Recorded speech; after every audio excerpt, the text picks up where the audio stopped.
In this video we're going to concentrate on creating your own basic report using the Report Designer wizard. Here we're using Vision Warehousing, but the same process applies to other Vision applications. First, remember that you must be assigned a Report Designer license. See the first VBI video for instructions on how to do this. If you don't have a license, the Create button that we see here won't be available to you. So if we go ahead and click that, a new screen opens up explaining the process with 3 steps. So a quick overview of what these steps are. In the first step, basically we click this blue text which opens the Report Designer application. We create our report and save it exactly as it says here. Afterwards, we say where we save the report. And finally, we give the report a name, a category, and then we click Upload. So let's start with step 1. Click the blue text to open up the Report Designer application. We're going to click New, and then we're going to use the Table Wizard, but as you can see here there are many other wizards and templates available, and the more advanced users can even start with a blank report, which gives you basically a blank canvas to do what you want. After selecting the Table Wizard, we click Browse, and we choose a temporary location where we want to save this report. So I'm going to put this on my desktop, and I'm going to call this Customer List.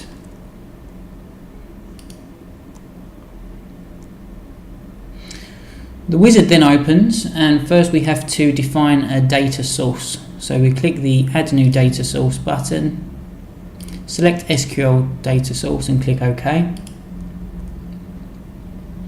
Now we have to select our database. So we're using Vision Warehousing, we're going to select that.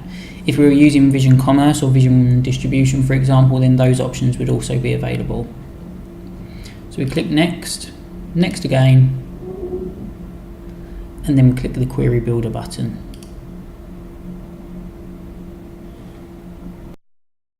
This is the Query Designer window, so expand the folder on the top left and we'll see what we call the views to the data. These are created by ourselves and they're named in a way which should make it easy for you to understand what each one gives you, but if you want to delve deeper and then check to see what each one gives you, then just click the cross and you'll see the columns that it contains. So on the customer view here you can see we've got the site code, the customer code, customer name, their address information, telephone numbers and so on. We also have here right at the top a customer ID. All records in the database have a unique ID. So all of the customers, for example, they all have a unique, normally incrementing number, and we're going to go into that in more detail in another video. For now I'm going to select the site code, customer name. I'll take a few of their address fields and then click OK. Click Next. If you want to see the data, then we can click this Execute Query button and that will show us all of the data that we have there. Finally, click Finish. And we've now created our report's data source. So now we're on to creating the actual report.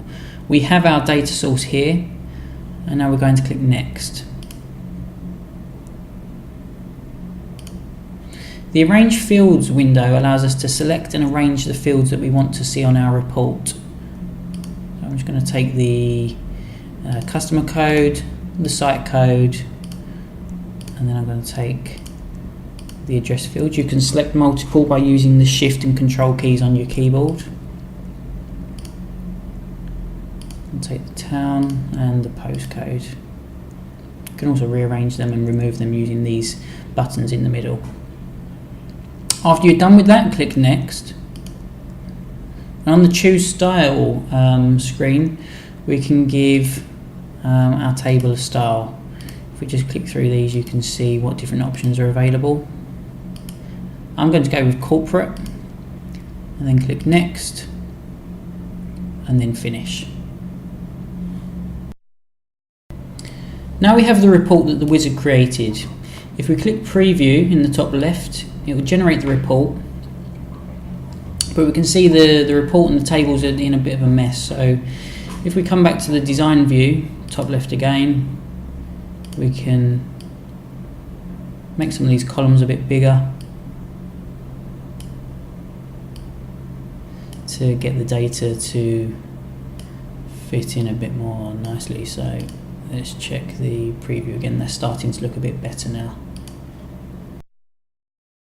Here we can see that because the report was designed for a portrait A4 page, our columns are actually going to overflow that. So what we'll do, we'll change it to landscape and they should then fit.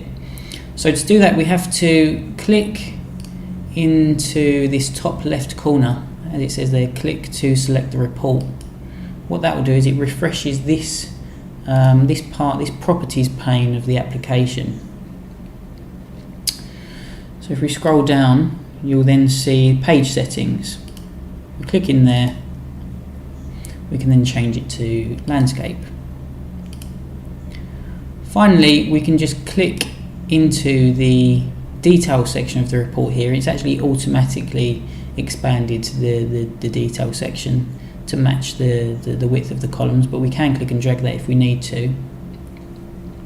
So if we click preview now, and then click on the print preview,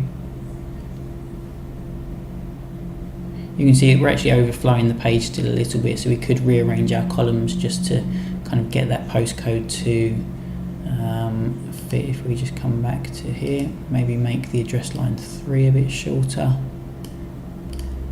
resize this, we can see we're just about fitting that on the page now. Before we upload the report to the server, I'll just demonstrate some of the formatting options available. So if we go back to the design view, say for example we wanted to make the customer code field bold. So we select that first of all, and then we can click the bold button here. If we go back to the preview now, you'll see that the customer code is bold. Come back to the design view, you'll also see that we've got other options such as the font, the font size, and the alignment as well. So we can change any of these options here for any of these fields or headings in the report. So to finish this tutorial, we're going to save the report and close the report designer. It's not necessary to open the same documents, so I'm just going to say don't ask me again and click no. And now we're on to step 2. So now we have to choose where we save to the report. So we click that button, I'll put it on the desktop, and there it is there, the customer list. Give the report a name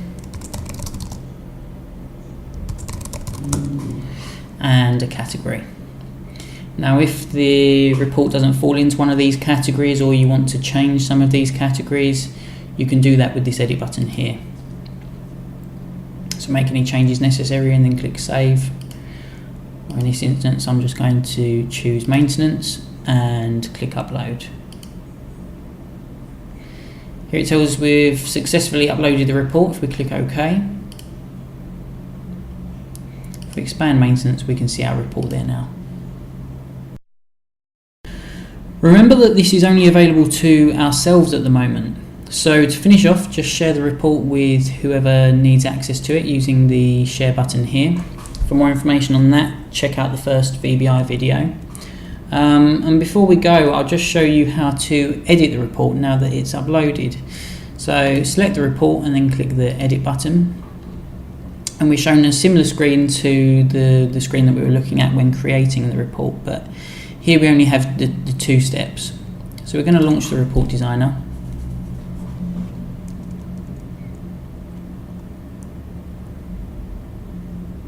And here I'm going to make the site code field underlined, and I'm also going to change the heading or the report title